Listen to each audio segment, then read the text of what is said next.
Lectura de mayo 4, Libro de Jueces, capítulo 19 y 20. En esos días Israel no tenía rey. Hubo un hombre de la tribu de Levi que vivía en un lugar remoto de la zona montañosa de Efraín. Cierto día se llevó a su casa a una mujer de Belén de Judá, para que fuera su concubina, pero ella se enojó con él y volvió a la casa de su padre en Belén. Unos 4 meses después, su marido viajó a Belén para hablar personalmente con ella y convencerla de que regresara. Llevó consigo a un siervo y a un par de burros. Cuando llegó a la casa del padre, éste lo vio y le dio la bienvenida. Su suegro, el padre de la joven, insistió en que se quedara por un tiempo, así que pasó ahí 3 días, comiendo, bebiendo y durmiendo. Al 4.º día el hombre se levantó temprano y estaba listo para partir, pero el padre de la joven le dijo a su yerno: «Come algo antes de irte». Así que los 2 hombres se sentaron a comer y a beber juntos. Luego el padre de la joven le dijo: «Quédate por favor otra noche y diviértete». El hombre se levantó para irse, pero su suegro siguió insistiendo en que se quedara, así que al final cedió y pasó ahí otra noche. A la mañana del 5.º día, el hombre se levantó temprano nuevamente, listo para partir. Pero una vez más el padre de la joven le dijo: «Come algo, después podrás irte esta tarde». Así que se pasaron otro día de festejo. Más tarde, mientras el hombre, su concubina y el siervo se preparaban para marcharse, el suegro le dijo: «Mira, está atardeciendo, quédate esta noche y diviértete. Mañana podrás levantarte temprano y marcharte». Pero esta vez el hombre estaba decidido a irse, así que tomó a sus 2 burros ensillados y a su concubina y se dirigió a Jebús, es decir, Jerusalén. Ya era tarde cuando se acercaron a Jebús, y el siervo le dijo: «Paremos en esa ciudad jebusea y pasemos aquí la noche». «No», le dijo su amo, «no podemos quedarnos en esa ciudad extranjera donde no hay israelitas. Seguiremos en cambio hasta Gibea. Vamos, tratemos de llegar hasta Gibea o Rama y pasaremos la noche en una de esas ciudades». Así que siguieron adelante. El sol se ponía cuando llegaron a Gibea, una ciudad situada en Benjamín, y se detuvieron ahí para pasar la noche. Descansaron en la plaza de la ciudad, pero nadie los invitó a su casa para pasar la noche. Esa noche un anciano regresaba a su hogar después del trabajo en los campos. Era de la zona montañosa de Efraín, pero vivía en Gibea, donde la gente era de la tribu de Benjamín. Cuando vio a los viajeros sentados en la plaza de la ciudad, les preguntó de dónde venían y hacia dónde iban. «Regresamos de Belén, en Judá», le contestó el hombre, «y vamos hacia una zona remota en la región montañosa de Efraín, donde yo vivo. Viajé a Belén y ahora voy de regreso a mi hogar, pero nadie nos ha invitado a su casa para pasar la noche. Aunque traemos todo lo necesario, tenemos paja y forraje para nuestros burros y bastante pan y vino para nosotros». «Serán bienvenidos en mi casa», les dijo el anciano. «Yo les daré todo lo que pudiera faltarles, pero no se les ocurra pasar la noche en la plaza». Entonces les llevó a su casa y les dio alimento a los burros. Después de lavarse los pies, comieron y bebieron juntos. Mientras disfrutaban el momento, un grupo de alborotadores de la ciudad rodeó la casa. Comenzaron a golpear la puerta y a gritarle al anciano: «Saca al hombre que se hospeda contigo para que podamos tener sexo con él». Entonces el anciano salió para hablar con ellos. «No, hermanos míos, no hagan algo tan perverso, pues este hombre es huésped de mi casa y semejante acto sería vergonzoso. Miren, llévense a mi hija virgen y a la concubina que está de este hombre.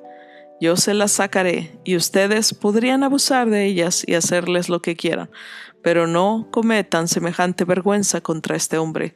Sin embargo, ellos no le hicieron caso. Entonces el levita tomó a su concubina y la empujó por la puerta. Los hombres de la ciudad abusaron de ella toda la noche, violándola uno por uno hasta la mañana. Finalmente, al amanecer, la soltaron. Cuando ya amanecía, la mujer regresó a la casa donde estaba hospedado su esposo y se desplomó en la puerta de la casa y permaneció ahí hasta que hubo luz. Cuando su esposo abrió la puerta para salir, ahí encontró a su concubina tirada en las manos en el umbral. «Levántate, vamos», le dijo, pero no hubo respuesta. Entonces subió el cuerpo de la mujer a su burro y la llevó a su casa. Cuando llegó a su casa, tomó un cuchillo y cortó el cuerpo de su concubina en 12 pedazos. Después envió un pedazo a cada tribu por todo el territorio de Israel. Todos los que lo veían exclamaban en todo ese tiempo: desde que Israel salió de Egipto nunca se había cometido un crimen tan horrible. Pensémoslo bien. ¿Qué vamos a hacer? ¿Quién lo denunciará? Entonces todos los israelitas se unieron como un solo hombre, desde Dan hasta el norte, hasta Beer-seba al sur, incluidos los de Galaad. Toda la comunidad se unió en asamblea ante la presencia del Señor en Mizpa. Los líderes de todo el pueblo, de todas las tribus de Israel, 400,000 guerreros armados con espadas, ocuparon sus puestos en la asamblea del pueblo de Dios. Pronto llegó la noticia a la tierra de Benjamín de que las otras tribus habían subido a Mizpa. Entonces los israelitas preguntaron cómo habían sucedido esos crímenes tan terribles. El levita, el esposo de la mujer asesinada, explicó: «Mi concubina y yo nos detuvimos a pasar la noche en Gibea, una ciudad que pertenece a la tribu de Benjamín. Esa noche algunos de los ciudadanos prominentes de Gibea rodearon la casa con la intención de matarme y violaron a mi concubina hasta que quedó muerta. Entonces corté su cuerpo en 12 pedazos y envié los pedazos por todo el territorio asignado a Israel, porque esos hombres han cometido un crimen terrible y vergonzoso. Ahora bien, todos ustedes, la comunidad entera de Israel, tiene que decidir aquí y ahora qué debe hacerse al respecto». Y todo el pueblo se puso de pie al mismo tiempo y proclamaron a una voz: «Ninguno de nosotros volverá a su hogar, no, ni una sola persona. En cambio, haremos lo siguiente con Gibea: echaremos suertes para decidir quién la atacará. Una 10ª parte de los hombres de cada tribu se encargará de abastecer a los guerreros con provisiones. Los demás nos vengaremos de Gibea». En Benjamín, por la infamia que sus hombres han cometido en Israel. Así que los israelitas estaban en total unanimidad y se juntaron para atacar la ciudad. Los israelitas enviaron mensajeros a las tribus de Benjamín, diciendo: «¿Qué acto tan terrible se ha cometido en medio de ustedes? Entreguemos a esos hombres malvados, entreguémoslos a esos perturbadores de Gibea, para que los ejecutemos, y así purifiquemos a Israel de semejante maldad». Pero los de Benjamín no quisieron escuchar. En cambio, salieron de sus ciudades y se juntaron en Gibea para pelear contra los israelitas. En total,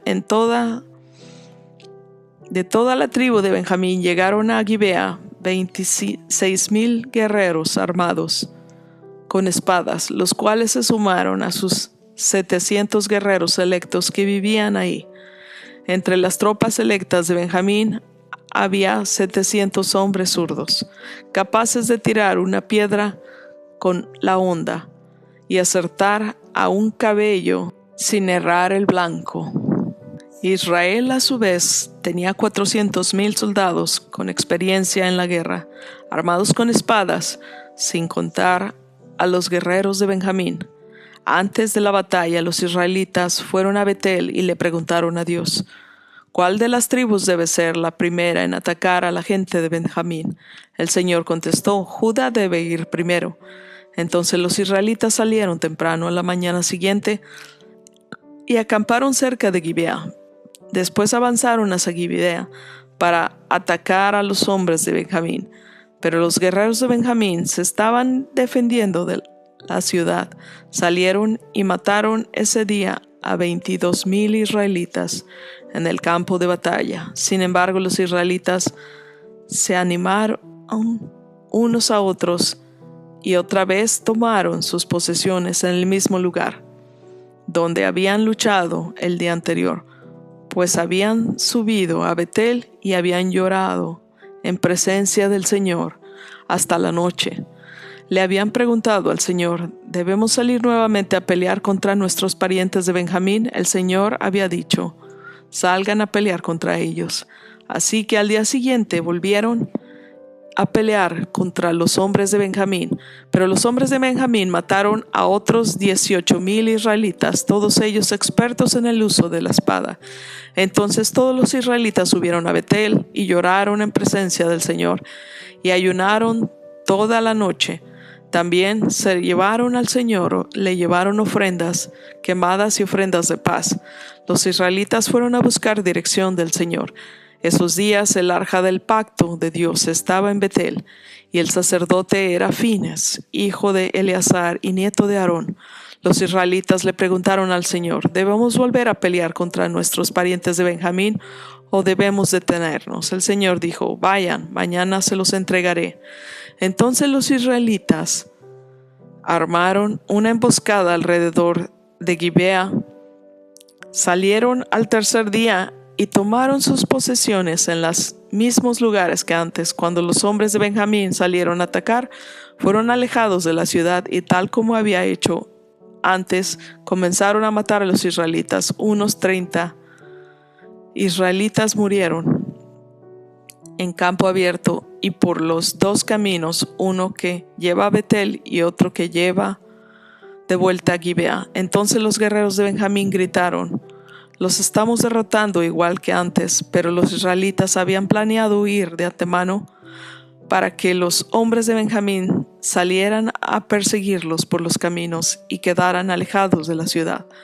Cuando los guerreros israelitas llegaron a Baal Tamar, se dieron la vuelta y tomaron sus posiciones de batalla. Mientras tanto, los israelitas que estaban escondidos en emboscada al occidente de Gibea salieron y de repente a pelear. Sumaban 10,000 los guerreros israelitas selectos que avanzaron contra Gibea, la tribu de Benjamín. El enfrentamiento fue tan intenso que Benjamín no se dio cuenta del desastre que se avecinaba. Y el Señor ayudó a Israel a derrotar a Benjamín, y ese día los israelitas mataron a 25,000 guerreros de Benjamín, todos expertos en el manejo de la espada. Entonces los hombres de Benjamín se dieron cuenta de que estaban vencidos. Los israelitas habían retrocedido frente a los guerreros de Benjamín para que los que estaban escondidos en emboscada tuvieran más terreno para maniobrar contra Gibea. Entonces los que estaban escondidos en los alrededores se lanzaron contra la ciudad y mataron a todos los habitantes. Habían acordado hacer una gran columna de humo desde la ciudad como señal. Cuando los israelitas vieron el humo, se dieron vuelta y atacaron a los guerreros de Benjamín. Para entonces los guerreros de Benjamín habían matado a unos 30 israelitas y gritaban: los estamos derrotando como en la primera batalla. Pero cuando los guerreros de Benjamín miraron hacia atrás y vieron el humo que se elevaba al cielo desde todos los rincones de la ciudad, los hombres de Israel gritaron y los atacaron. Giraron hacia ellos.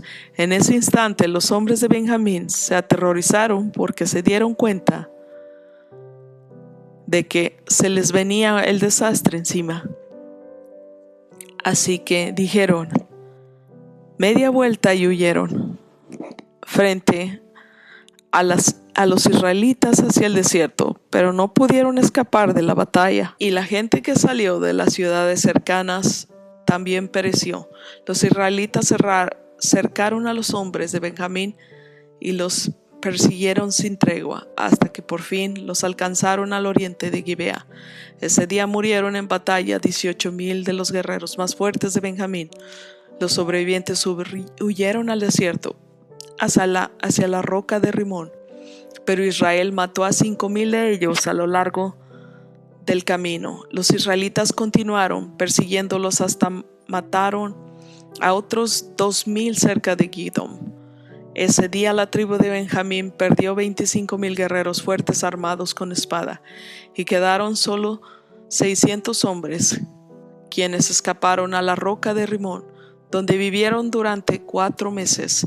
Entonces los israelitas regresaron al territorio de Benjamín, y en todas las ciudades masacraron a todo ser viviente, y la gente, y a los animales, y a todos los que encontraron. También quemaron por completo todas las ciudades por las que pasaron. Libro de Juan, capítulo 3 y 4. Luego Jesús y sus discípulos salieron de Jerusalén y se fueron al campo de Judea. Jesús pasó un tiempo ahí con ellos, bautizando a la gente. En ese tiempo Juan el Bautista bautizaba en Enón, cerca de Salim, porque ahí había mucha agua, y la gente iba a él para ser bautizada. Eso ocurrió antes de que metieran a Juan en la cárcel. Surgió un debate entre los discípulos de Juan y cierto judío acerca de la purificación ceremonial. Entonces los discípulos de Juan fueron a decirle: Rabí, el hombre que está contigo al otro lado del río Jordán, a quien identificamos como el Mesías, también está bautizando a la gente, y todos van a él en lugar de venir a nosotros. Juan respondió: Nadie puede recibir nada a menos que Dios se los conceda desde el cielo. Ustedes saben que les dije claramente: yo no soy el Mesías, estoy aquí solamente para prepararle el camino a él. Él es el novio quien se casa con la novia, y el amigo del novio simplemente se alegra de poder estar al lado del novio y oír sus votos. Por lo tanto, oír que él tiene éxito me llena de alegría. Él debe tener cada vez más importancia y yo menos. Él vino de lo alto y es superior a cualquier otro. Nosotros somos de la tierra y hablamos de cosas terrenales, pero Él vino del cielo y es superior a todos.